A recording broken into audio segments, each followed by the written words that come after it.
Shalom. First and foremost, I'd like to give all praise to the Yahweh, Ba'ashem, Yahushai, Ba'ashem Rakakadash. Double honors the elders and apostles, a great millstone who are teaching this truth in sincerity. And a shout out to Yakims out there in the four quarters of the earth proclaiming this truth.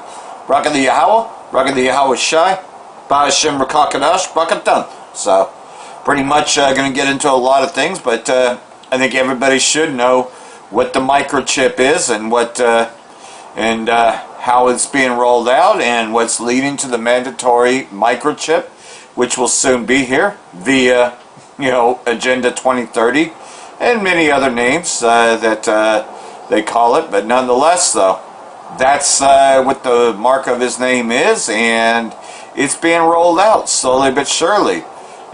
Making mandates for everything, that you have to receive in order to buy or sell or do any commerce. Well, that's where we're at. And anyone not teaching that, you have no business being subscribed to them, because they're only going to mislead you.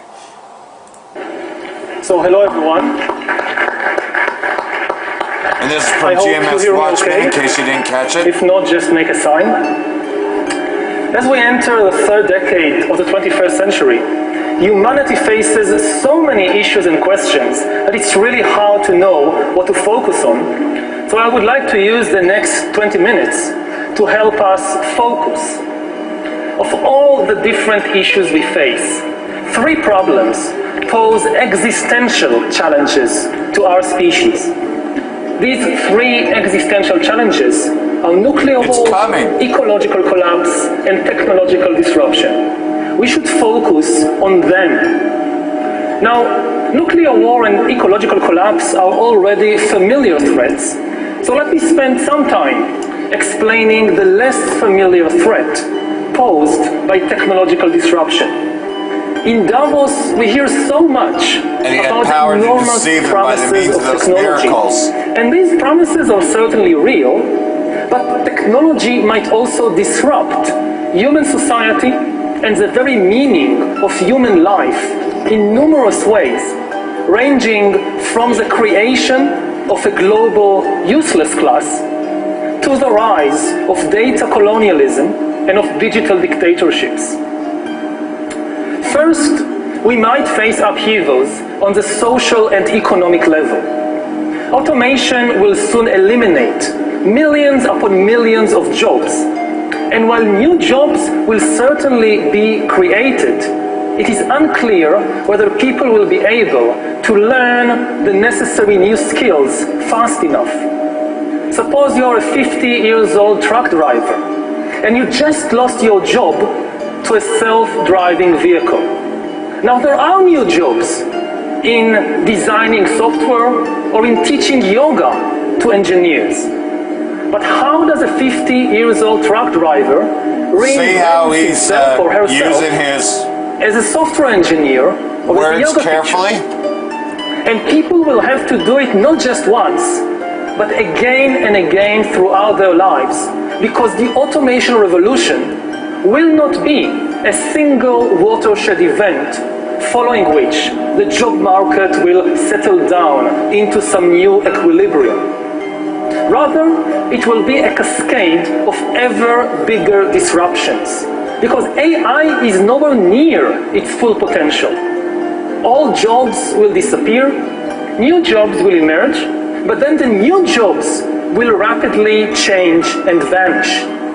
Whereas in the past, humans have had to struggle against exploitation, in the 21st century, the really big struggle will be against irrelevance. And it's much worse to be irrelevant than to be exploited. Those who fail in the struggle against irrelevance would constitute a new useless class. People who are useless, not from the viewpoint of their friends and family, of course, but useless from the viewpoint of the economic and political system. And this useless class will be separated by an ever-growing gap from the ever more powerful elite. The AI revolution might create unprecedented inequality, not just between classes, but also between countries. In the 19th century, a few countries like Britain and Japan industrialized first, and they went on to conquer and exploit most of the world. If we aren't careful, the same thing will happen in the 21st century with AI. We are already in the midst of an AI arms race, with China and the USA leading the race, and most countries being left far, far behind. Unless we take action to distribute the benefits and power of AI between all humans, AI will likely create immense wealth in a few high-tech hubs, while other countries will either go bankrupt or will become exploited data colonies. Now, we aren't talking about a science fiction scenario of robots rebelling against humans. We are talking about far more primitive AI, which is nevertheless enough to disrupt the global balance. Just think, what will happen to developing economies once it is cheaper to produce textiles or cars in California than in Mexico? And what will happen to politics in your country in 20 years when somebody in San Francisco or in Beijing so you gotta know when to say, fuck you, I ain't taking medical and personal history people ain't saying of fuck every you politician, now. every judge, and every journalist in your country, including all their sexual escapades, all their mental weaknesses, and all their corrupt dealings? Will it still be an independent country, or will it become a data colony? When you have enough data, you don't need to send soldiers in order to control a country. Alongside inequality, the other major danger we face is the rise of digital dictatorships that will monitor everyone all the time. This danger can be stated in the form of a simple equation, which I think might be the defining equation of life in the 21st century. B times C times D equals R, which means biological knowledge multiplied by computing power multiplied by data equals the ability to hack humans, R. If you know enough biology and you have enough computing power and data, you can hack my body and my brain and my life, and you can understand me better than I understand myself. You can know my personality type, my political views, my sexual preferences, my mental weaknesses, my deepest fears and hopes. You know more about me than I know about myself. And you can do that not just to me, but to everyone. A system that understands us better than we understand ourselves can predict our feelings and decisions, can manipulate our feelings and decisions, and can ultimately make decisions for us. Now, in the past, many tyrants and governments wanted to do it, but nobody understood biology well enough, and nobody had enough computing power and data to hack millions of people. Neither the Gestapo nor the KGB could do it. But soon, at least some corporations and governments will be able to systematically hack all the people. We humans should get used to the idea that we are no longer mysterious souls. We are now hackable animals. That's what we are. The power to hack human beings can of course be used for good purposes, like providing much better healthcare. But if this power falls into the hands of a 21st century healthcare and stick it up your ass. The result will be the worst I only show this for edification purposes. I would never actually sit here and listen to this. And we already have a number of applicants for the job of 21st century Stalin. Just imagine North Korea in 20 years, when everybody has to wear a biometric bracelet which constantly monitors your blood pressure, your heart rate, your brain activity, 24 hours a day. You listen to a speech on the radio by the great leader, and they know what you actually feel.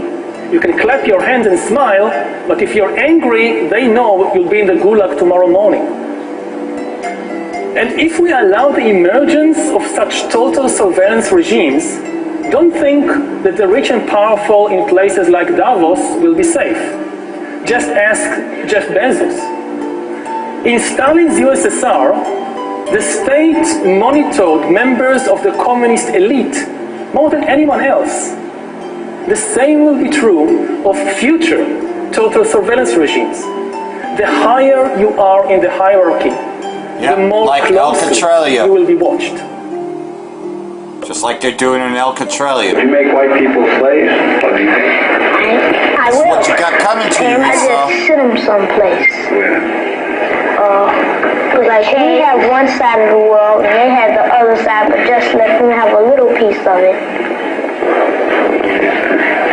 I say we build a big brick wall and say the same thing. What's that? They have a little side and we build a big wall so they can never get over. And we have a big side. Why would you do that? And on the other end, so they won't get on our side. I mean, you think they just messed up or what? They'd be trapped if they try to get over, we'll shoot them. Well, why would you do that? I mean, you think they deserve that? They deserve it, yep. Why? Because they killed some of us, they chained some of us, they whipped some of us, they stabbed some of us, they shot some of us. Just hanging back, huh? But they're not good. But this is not, but we good too. But putting a brick wall there and not shooting them or doing what they did is not as worse as they did to us.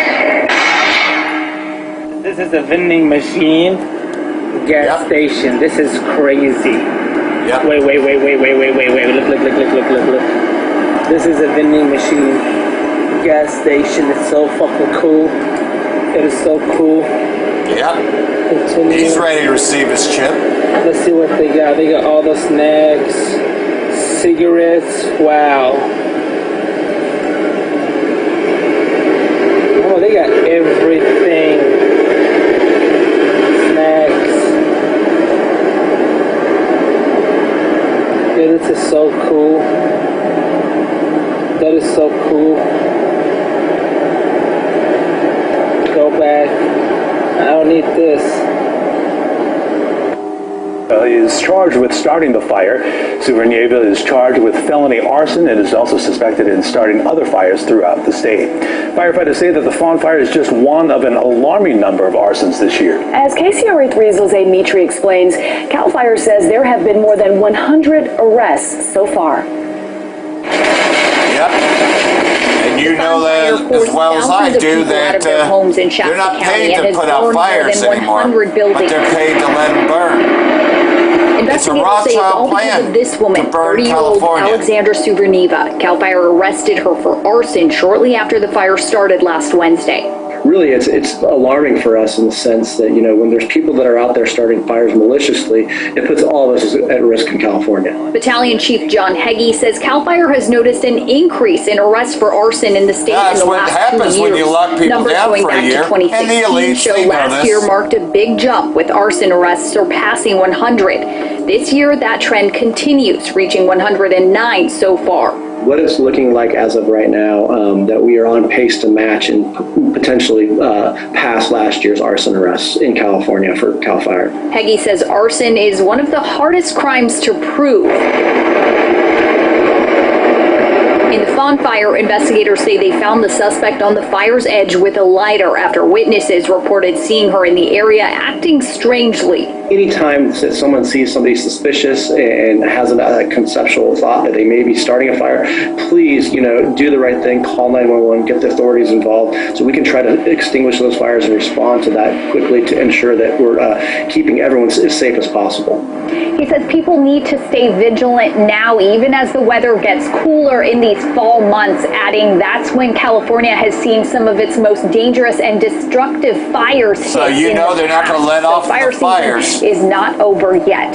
In Sacramento, Lizzie Mitri, KCRA 3 News. No more back to normal. Yeah. Chief Health Officer in Australia. Expect America to be like Alcatraz indefinitely. Yes, we've seen all the videos from Australia and their draconian lockdowns.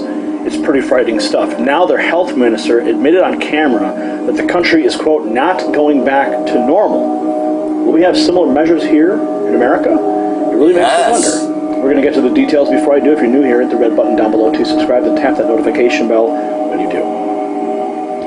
Let's go to Leah Bracocas at Town Hall, who reports that while speaking about the vaccination rates in New South Wales, Australian Chief Health Officer Kerry Chant expressed optimism that they'd soon reach a 90% vaccination rate for the 16 and over population. Even still, however, she quickly poured cold water on the idea of life returning to normal ever again. Quote, "We will not be going back to pre-COVID levels. We are always going to have to be mindful that COVID exists," she said. "We're going to have to engage with booster shots. We're going to have to engage with advice from time to time when we see outbreaks. We're going to have to respond, so it's not going to go back to normal. You can't deny that we have to live with COVID." Watch. Stress. We will not be ever having to go back to pre-COVID levels. We're always going to have to be mindful that COVID exists. We're going to have to engage with booster shots. We're going to have to engage with advice from time to time. When we see outbreaks, we're going to have to respond. So it's not going to go back to normal. We can't deny that we're going to have to live with COVID. But having those very high vaccination levels will allow us to have more minimal restrictions. And there's no point in it, is there? Public health measures in place as we navigate the future years with COVID.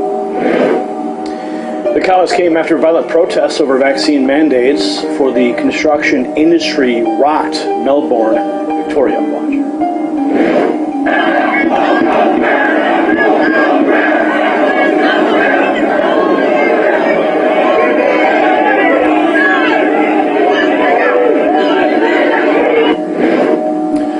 Australia has taken some of the most extreme measures against COVID-19, severely curtailing citizens' freedoms by restricting interstate travel, setting up detention camps, and going after booze, and creating Orwellian apps to track COVID compliance and more.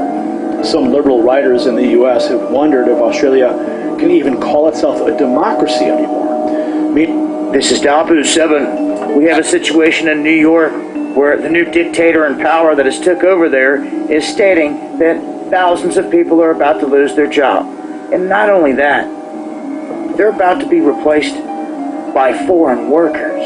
Yep. You know, the ones that the Biden administration is bringing across the border right now, unvaccinated. What is wrong with this picture? The border's down. Everyone here is being told you have to be inoculated. We're being invaded.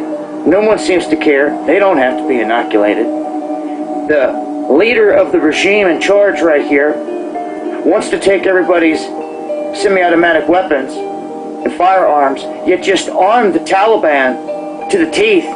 Should have gave all those weapons to the Australians. They need them. But no, here on this world stage, everything continues to fall apart by design.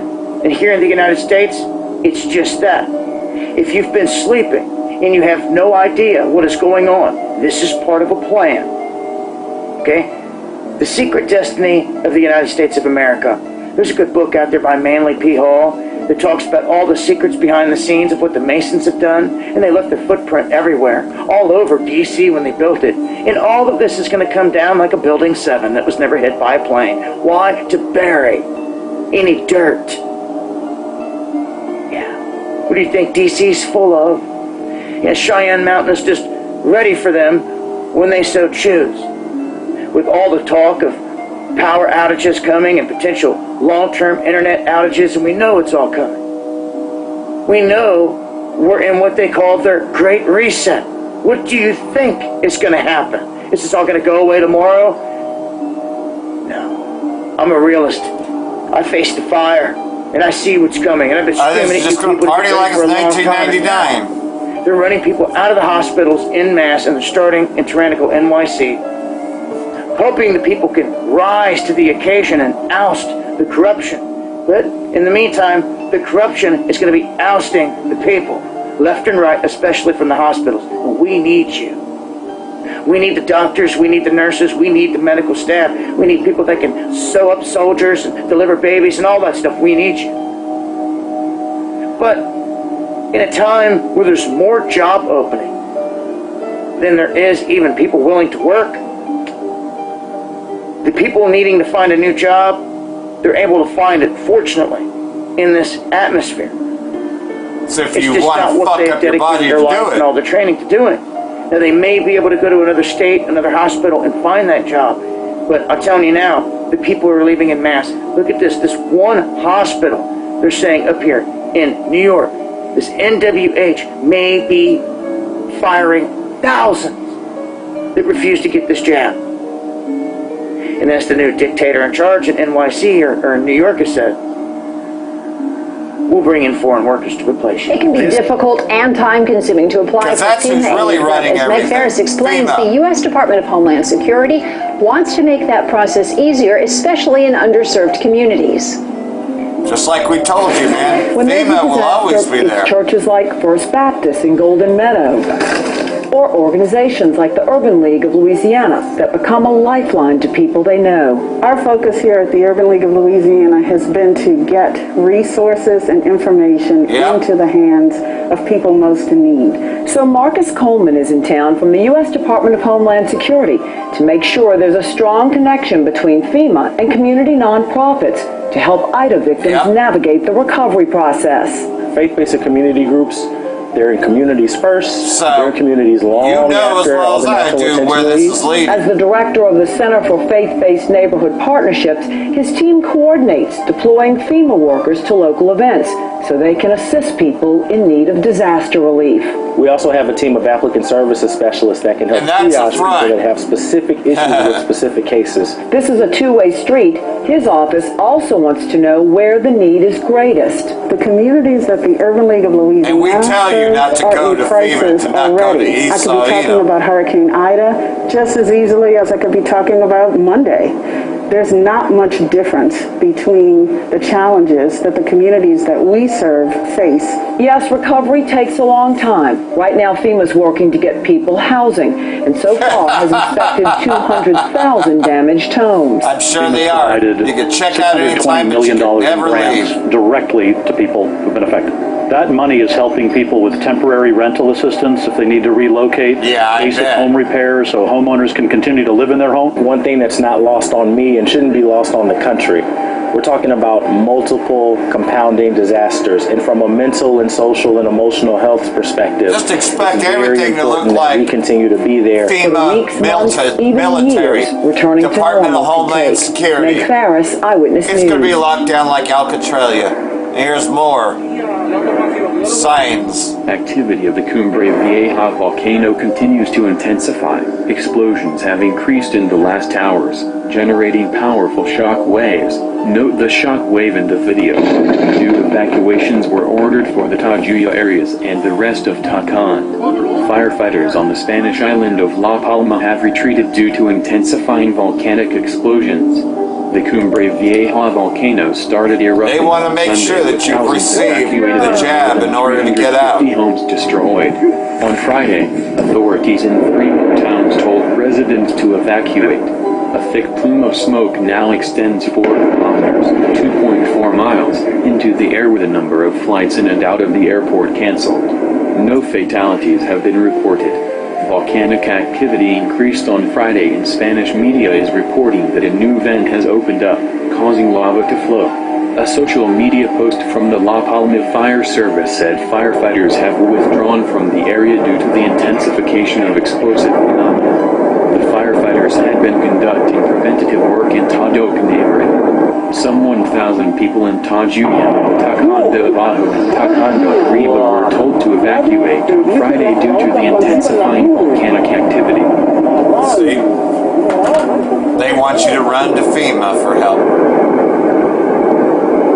Yeah, they'll provide you adequate housing. All right, ladies and gentlemen. And here's a warning from Chris Green as well. September 27th, 2000. So you've heard a few preppers. Like and share this video. This critical very important message, because in the coming months, I think this is the #1 risk to you and your family. We're going to discuss it, the implications of this, and where I think all this is headed, because not only do we have rampant inflation on the horizon, but we have engineered job losses and supply shortages. And I believe if you pull the onion back layer by layer a little bit, you'll see where this is headed, and it's not a good place. In fact, if you flew a drone or an airplane on both coasts of the United States of America, you would see cargo ships just lined up waiting to deliver goods. I talked about this over the weekend. It used to be that a shipping container, a single container coming from China into the Western world, the United States costs like $2,000. Now we're seeing costs as high as $24,000, comparatively to just $2K prior to everything that's been currently going on, which you know what's going on in the world today. So again, like this video, share it. Let's talk about the UK with a massive fuel shortage. We are seeing panic buying. We are seeing hoarding. We are seeing a lack of lorry drivers cited as the reason. And we saw a little bit of that over here with the Colonial Pipeline, remember? Somebody tried to fill their bag up with gas. Black swan event where a plastic not only bag. are they having supply, food shelves run bare, food shortages, supply crunches, and now gas and oil shortages and panic buying. Someone even listed on Facebook they were selling extra gas cans to much public outcry. But in addition to that, we also have natural events like wildfires occurring in this part of the world. So it's literally, physically, and figuratively a perfect storm. But why are these job losses happening? So let's talk about this. The same thing's happening in the United States of America, where Americans in the workforce are being forced to choose if or not they will have a job. So an example of this, the National Guard will be replacing a lot of the medical staff and healthcare workers in places like New York State that are choosing to go against the mandate. And this is creating a situation not only within the United States military and the militaries, let's say in the UK, which are actually replacing. So pretty much you're going to be living on a military base, of which they probably don't have enough people to supply these shortages from actually happening. So you've created this scarcity in the job market in recent months, but capitulating now as we approach October, which I think is going to be a key month. At the same time, we're reaching a perfect economic collapse scenario type storm in the future, where people like Robert Kiyosaki, Rich Dad, Poor Dad, is saying everything's going to collapse in October. I'm paraphrasing a bit. I think he's wrong about that, by the way. I think he's a smart guy, but I think they're going to kick the can down the road further. And as I cited in the videos over this weekend and in recent weeks, I don't think we're going to have an economic collapse and a stock market meltdown. Also, in fact, crypto's probably at some point, probably until like 2022, maybe even 2023. And what I mean by that, I would mean like a 50% collapse, a 50% drawdown. What that actually means. But there is a passage that I found particularly here's what's happening. Page 43. Esau's kingdom is about to fall, in which and we're you going to talk see the about rise this of moment ours. in history. This is the good news. And what it means. If you will, I'd like you to read that paragraph for me. This moment in history marks the end of a long, sad tale of greed and murder by the white races. It is inevitable that for the final show, we vomited up a figure like Trump. Europeans and Americans have spent 5 centuries conquering, plundering, exploiting, and polluting the earth in the name of human progress. They use their technological superiority to create the most efficient killing machines on the planet, directed against anyone and anything, especially indigenous cultures, which stood in their way. They stole and hoarded the planet's wealth and resources. They believed that this orgy of blood and gold would never end, and they still believe it. They do not understand that the dark ethic of ceaseless capitalist and imperialist expansion is dooming the exploiters as well as the exploited. But even as we stand on the cusp of extinction, we lack the intelligence and imagination to break free from our evolutionary past. As the warning signs become more palpable, rising temperatures, global financial meltdowns, mass human migrations, endless war, poisoned ecosystems, rampant corruption among the ruling class, we turn to those who chant, either through idiocy or cynicism, the mantra that what worked in the past will work in the future. Factual evidence, since it is impediment to what we desire, is banished. We're talking with Chris Hedges. His latest book is America, the Farewell Tour. In our next episode... Alright, continuing on with the Fawn Fire, is that's been something big here, but it's almost near containment. Rain expected to keep aiding fight against Fawn Fire after forward progress stopped. So, you know, this is, of course, now into Tuesday. This fire's been going for 6 days, because they don't put fires out in the same day, you know, because the drought hoax. No, because you see, Babylon's not going to heal. So therefore, you know, they cannot take balm for Babylon. Nonetheless, though, this is what's happening here.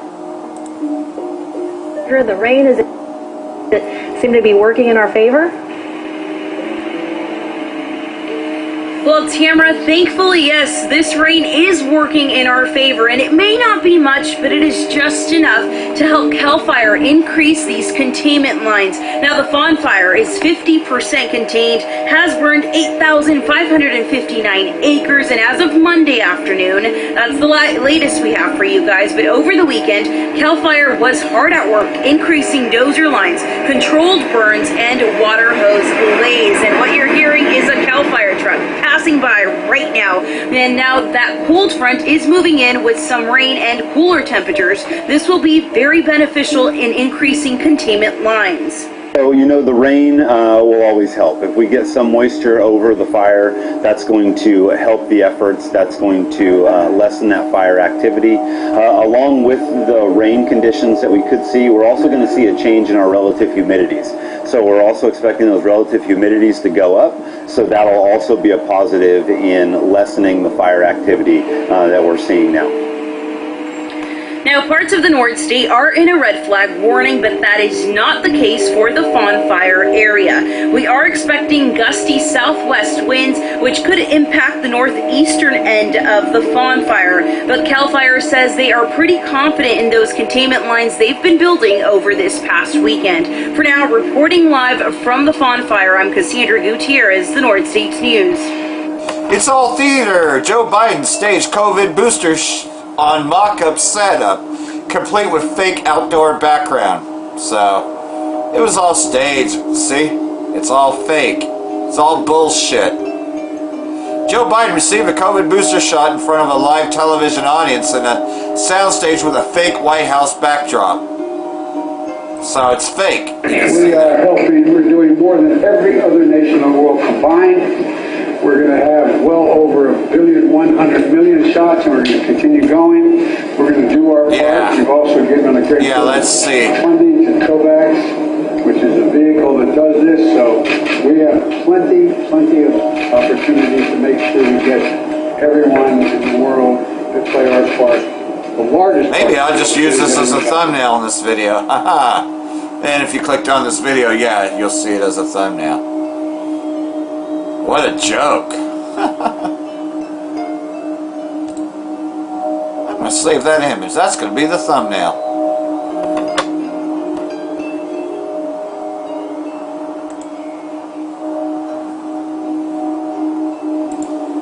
One more here. U.S. government will run out of money by October 18. Treasury Secretary says.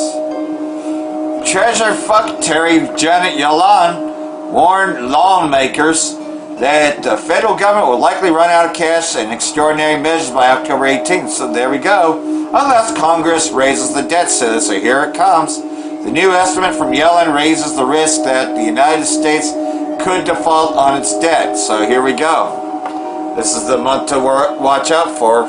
It's right around the corner. So, you know, all those telling you that you need to do this, you know, that... You know, it's the only way you're going to save your job or whatever. Just note this. Here's what the Most High really said. Job chapter 13, verse 4. But you forgers of lies, you are all worthless musicians. Oh, that you would be silent, and it would be your wisdom. Now hear my reasoning, and heed the pleading of my lips. Will you speak wickedly for the Most High, and talk deceitfully for him? Well, you just heard all the examples of that with that other person saying that, right? And hey, you got our people doing the same thing as Esau is. So, will you show partiality for him? Will you contend for the Most High? Will it be when he searches you out? Or can you mock him as one mocks a man? You know? And they mock at us all the time, teaching this truth. So I hope all this has been edifying like everything else, though, you know. Keep on proclaiming this while we still can. For that I want to say, Barak the Yahweh, Barak the Yahweh Shai, Ba'ashem Rakal Kadash, Wa Abad Babal. Barak Atem, the hopeful elect. Hope all these were edifying. Shalom.